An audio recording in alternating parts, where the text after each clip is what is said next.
Bueno, dale, Edu, si querés repasamos la novela del impuestazo que comenzó con su primer capítulo. Te iba a decir el fin de semana, pero no, en realidad ese fue el capítulo 2. El primer capítulo fue la suba de impuestos que se hizo en la provincia de Buenos Aires, impuesto inmobiliario rural y urbano. Y después, en el capítulo 2, Expert habló también del impuesto a las patentes. Él lo dijo así, el pago de las patentes, ¿no?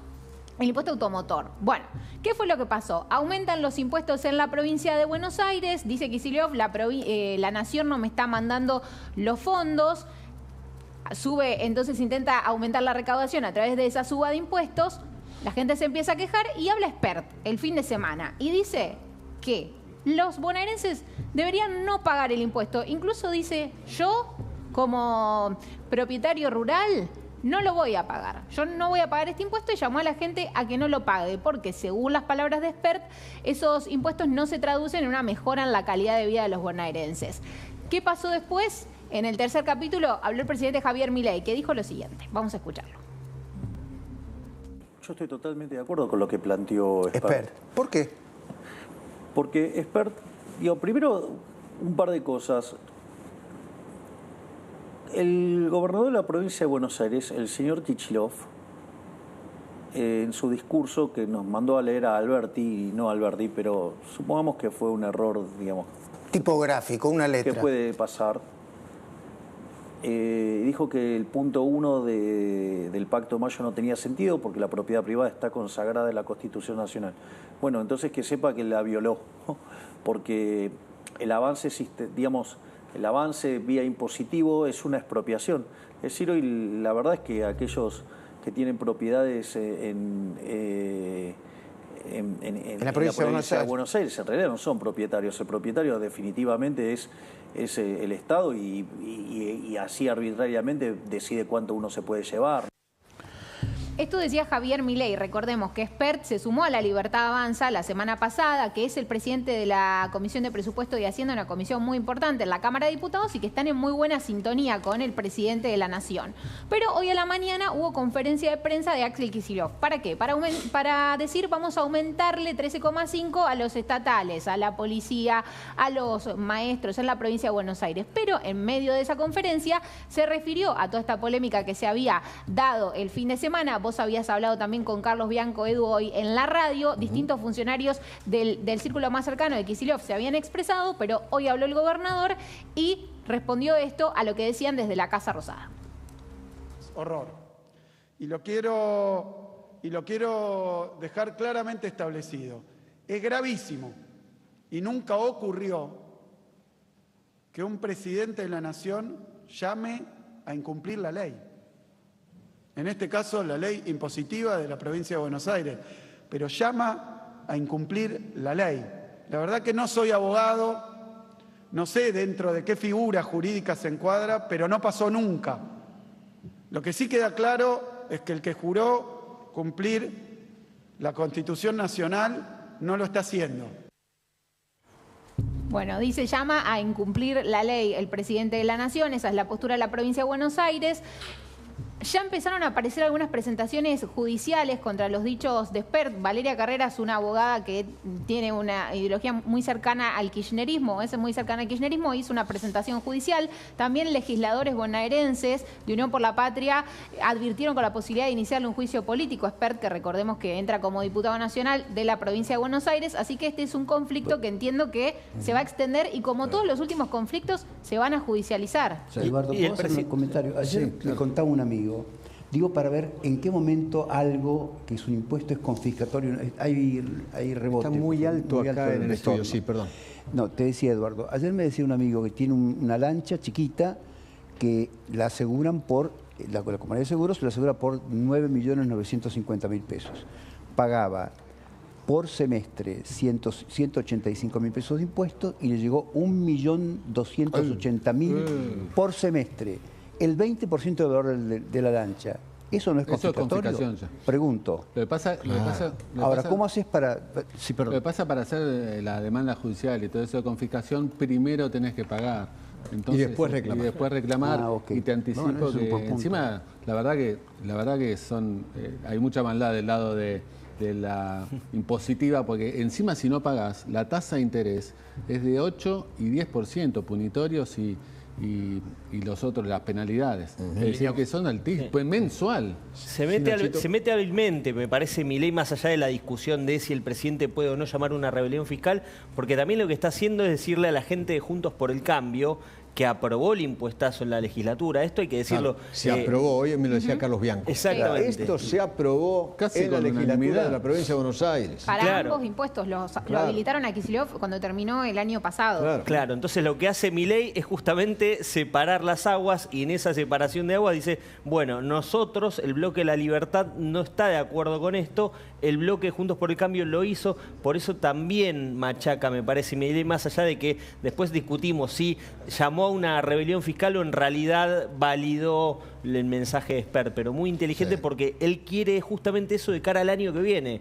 Juntos por el Cambio no es lo mismo que la Libertad Avanza. Eso es lo que va a ver, eso es lo que va a ver María Eugenia Capuchetti, que investiga la denuncia que contaba Paula, en instigación a cometer delitos. Claro, la de Carreras. Exactamente. No, y también creo que es un poco la pelea política que se viene, la de Kicillof y Milei. Es completamente todo el tiempo en todos los temas, están en las antípodas e incluso en el tipo de gestión. Milei es una gestión en más redes sociales, otra forma, y Kicillof está recorriendo todas las semanas. Esta semana tiene visitas a todos distintos sectores de la provincia de Buenos Aires, bueno, para también hacia futuro, ¿no? En línea está el doctor Federico Casal, que es abogado especialista en Derecho Tributario. Doctor, ¿qué tal? ¿Cómo le va? Buenas tardes, doctor Feynman, encantado de saludarlo. Igualmente. Y me atrevo a hacerle una corrección. Yo no soy especialista en Derecho Tributario. Perdón. Soy especialista en Derecho Penal Tributario. Así me lo habían puesto, pero ok. Vayamos, usted como especialista en Derecho Penal. ¿Qué figura, porque el gobernador de la provincia de Buenos Aires decía, yo no sé qué figura jurídica se encuadra? ¿Podemos hablar sobre esa figura jurídica? Se encuadra la conducta de Milei, la conducta de Espert, este llamado a la resistencia civil a pagar el impuesto. Sí. Ninguna. Ninguna. Es más, con esto está pasando algo muy similar a lo que pasó con el impuesto a la riqueza. Usted se acuerda, doctor, que en cuanto se discutió en la legislatura nacional, en el Congreso de la Nación, este impuesto, inmediatamente se levantaron muy prestigiosas voces cuestionando la constitucionalidad del impuesto. Y luego, al momento de pagar el impuesto, la cuestión pasó por saber si los que no pagaban cometían algún delito, o dicho de otra manera, si podían ir presos por no hacerlo. En este caso está pasando exactamente lo mismo, Eduardo. A los cuestionamientos iniciales sobre la confiscatoriedad del impuesto decretado en la provincia de Buenos Aires, la cuestión pasa ahora por preguntarse, si no pago este impuesto, ¿cometo algún delito? O dicho de otra manera, voy preso. Voy preso. Y es francamente negativa.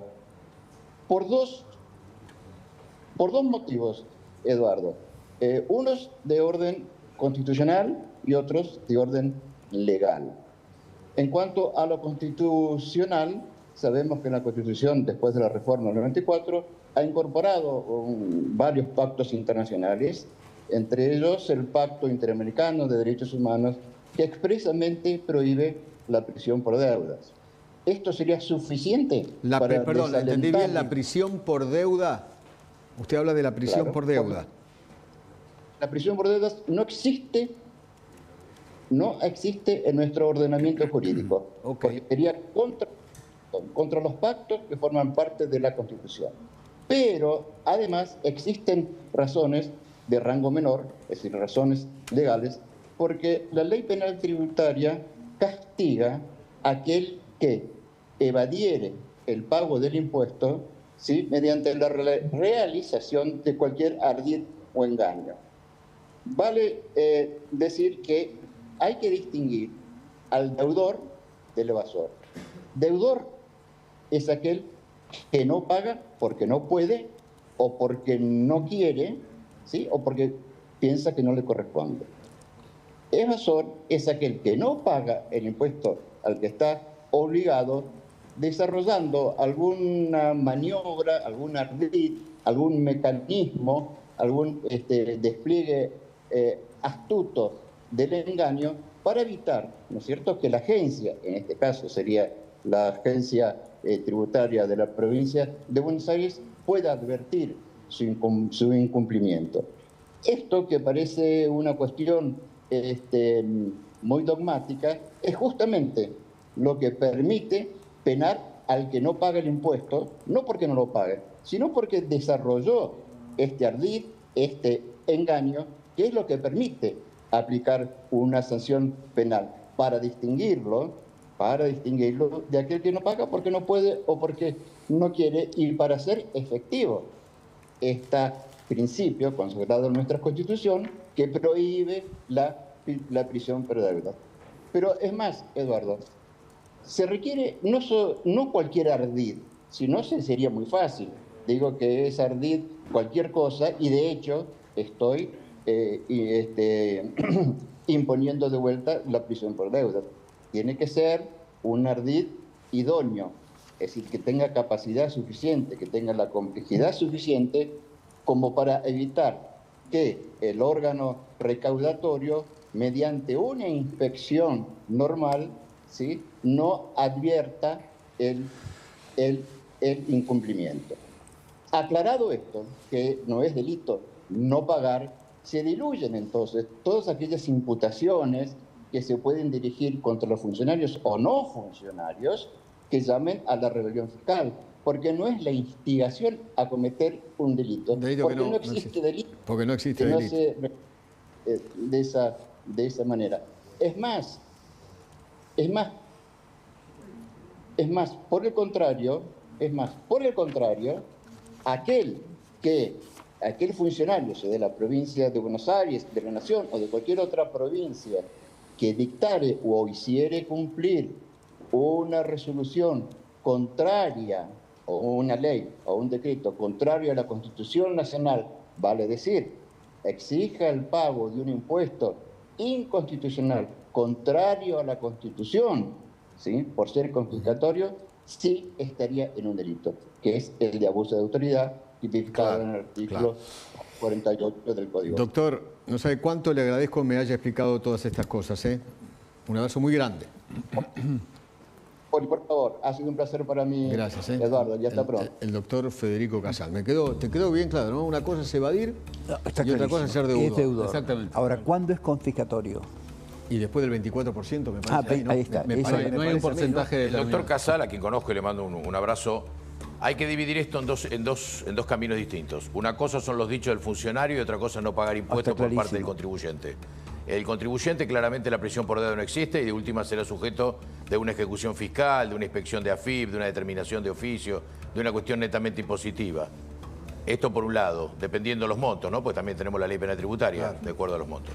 Pero no es prisión. Lo que acá se investiga y lo que tiene su mirada el doctor Casal, lo que va a dictaminar Eduardo Taiano es si los dichos de José Luis Esper incitan o no a cometer un delito. ¿Y si no hay delito? Bueno, no hay delito. Pagar el impuesto no es un delito. Parecería al criterio... A menos que utilices una ardid especial. Claro, y eso es evasión. Correcto, exacto. Eso es evasión. Pague para no pagar. Veremos qué pasa. No me presento, no pago, eso no exacto. es... Exacto. Hay muchos argumentos para no pagar. Desde no poder hasta querer evadir. Son dos cosas totalmente distintas. Totalmente. Después existe algo que hay una gran diferencia entre evasión y elusión. Claro, ¿no? sí, claro. Esa es otra gran diferencia. Porque una es un delito y otro no, digamos. La ilusión no directamente ni siquiera es un delito, no es un ardid, sino que usás todos los mecanismos legales para pagar menos. Exactamente. Claro. Por eso no existen mecanismos legales para pagar menos. Sí, compensaciones. Obviamente, sí. Exactamente. Bueno, me voy con Lucas Jerez. Lucas, estás en el móvil, ¿qué tal? ¿Cómo va? Que haya una incitación a la violencia. Eduardo, ¿cómo te va? Buenas tardes. Está hablando en este momento el gobernador de la provincia de Chubut, Ignacio Torres. Los más chicos, que fomente el odio, el revanchismo, la violencia, la homofobia, el racismo. Eso lo vemos todos, lo ven todos ustedes, lo veo yo, y eso está mal. Entonces, quien maneje eso, sea o no parte del gobierno, hay que repudiarlo Y llegado el caso, ¿por qué no judicializarlo? Porque está mal. Si yo te amenazo a vos de frente, es un delito. Si lo hago a través de un seudónimo o a través de una pantalla celular, también tiene que ser un delito. Lo que le pasó a la senadora nacional Terenzi, es inadmisible y claramente va a ser la denuncia correspondiente. El comunicado de la presidencia, que justamente habla de eso, el comunicado de la presidencia ata el futuro del Pacto de Mayo a que aprueben tanto el DNU como la ley bases. ¿Cómo están? Mirá, yo no creo que sea un condicionante ni que sea determinante. A mí me parece que el Pacto de Mayo puede ser bisagra para una relación institucional que un gobierno que tiene vocación reformista tiene que lograr las herramientas justamente para hacer esa reforma.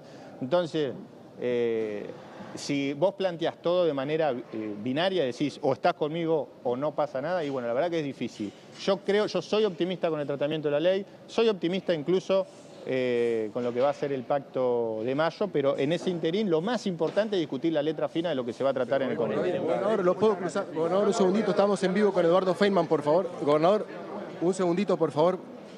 Bueno, Eduardo, hasta ahí entonces la palabra del gobernador de Chubut, Ignacio Torres, que se está retirando en este momento. Hubo una reunión entre los gobernadores de la Patagonia, la gran mayoría de ellos estuvieron presentes, aquí en la Confederación Argentina de la Mediana Empresa, por supuesto, con el foco puesto en la cuestión del DNU, de la ley ómnibus. Bueno, el kick-off, como le dicen, ¿no? Se pone en marcha, se ponen a trabajar este Consejo de Gobernadores de la Patagonia. Estuvieron presentes, como te dije, casi todos, sacando Claudio Vidal de la provincia de Santa Cruz. Tampoco vino Rolando Figueroa de la provincia de Neuquén. El resto fueron todos de la partida. Gracias, querido. Gracias, muchísimas gracias. Un día como ayer, 17